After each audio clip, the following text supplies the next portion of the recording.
Bersihkan kuahnya. Kemudian masukkan minyak bawang.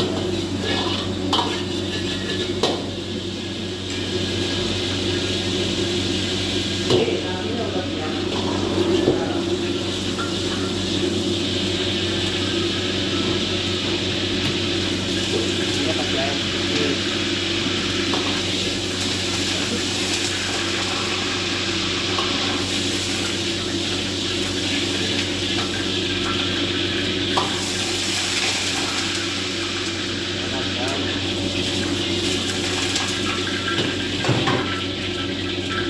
Siapkan tenaganya, masukkan panas.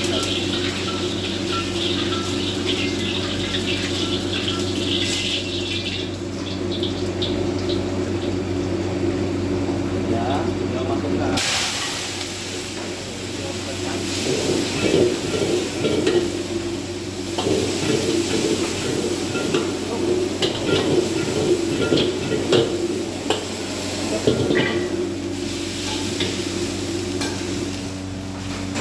Sudah jadi ya. Sudah.